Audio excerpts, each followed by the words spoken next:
DJ and a music lover. I listen to a lot of different types of music, but for me, reggae is the one that resonates the most. It's my heritage, it's my home, and I feel it deep in my heart. I can't think of an artist who has influenced my musical taste in the way that Bob Marley has, but what I didn't know was just how much of an influence London had on the man himself. So, to mark the release of his biopic movie, Bob Marley, One Love, I am taking a whistle-stop tour around the city that I love to find out just how much of an impact this place had on the legend himself and the legacy that he left on London. Oh, you want to start? From the beginning. Where in Jamaica are your family from? Oh, we're farming people. Peckham. In Jamaica? There's a Peckham in Jamaica. Of course.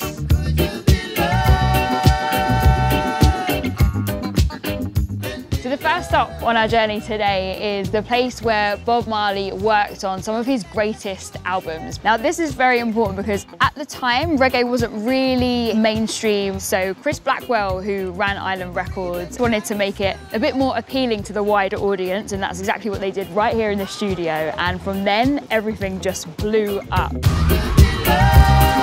You know you're a superstar. I am a superstar. So when you're driving around the streets of London, where do you see the legacy that he's left?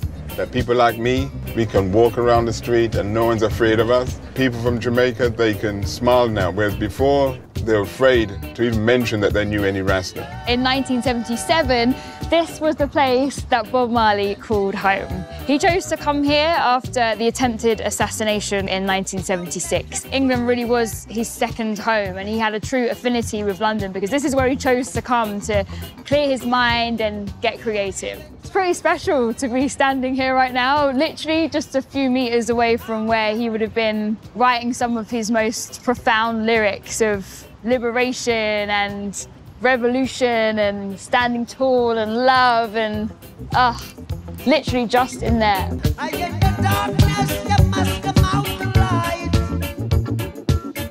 Reggae has influenced so much world music, from reggaeton to hip-hop, and also so many subcultures here in the UK. Dubstep, jungle, drum and bass, grime, the list goes on. Bob Marley was one of the people who definitely brought the culture to the masses. First time I saw Bob Marley was 1976. It was just the best concert ever. I stayed right to the very, very end. The auditorium was clearing, and I sat there sort of like thinking, oh my God, I can't believe I was actually here. He was a great influence to get reggae out there because, of course, reggae was very underground. So when he came to the forefront, it opened the gates for other artists to come through. The influence of reggae is just vast. It's foundation music. Rise up this morning, smile with the rising sun.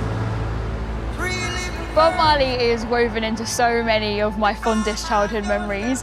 When me and my sister were little, we would learn all the backing vocals to songs like Concrete Jungle and No Woman No Cry, and my mum would belt out the lead and we'd all sing it together on the way home from school. And so to be standing here now at the Lyceum Theatre, where Bob Marley and the Wailers played two massive sold-out shows, performing songs like that, it's just pretty awesome and kind of unbelievable, to be honest. Apparently there was queues going all the way down to Covent Garden, thousands and thousands of people. And really it was quite an important cultural moment because inside you had about 50% black and white people, which in those times was pretty much unheard of. And I think that speaks to the power of Bob Marley and Rastafari and One Love, you know, bringing everybody together. I feel like one of the powerful things about Bob's music as well was that it was super appealing to lower income households and marginalised communities because, you know, he was talking on themes that weren't really ever getting spoken about. Yeah, true, because back in the 70s, there was a lot of racial segregation. A lot of people were divided, and his music brought unification, good vibes.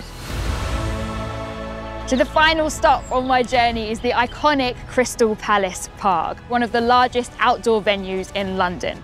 It's also the place that Bob Marley and the Wailers played what was to be their final and biggest concert in London. Back then it was called Crystal Palace Bowl, and on June the 7th, 1980, over 30,000 people gathered to watch the concert, and apparently the atmosphere was electric. My London, my streets, my people, my music all hum with the magic of Bob Marley.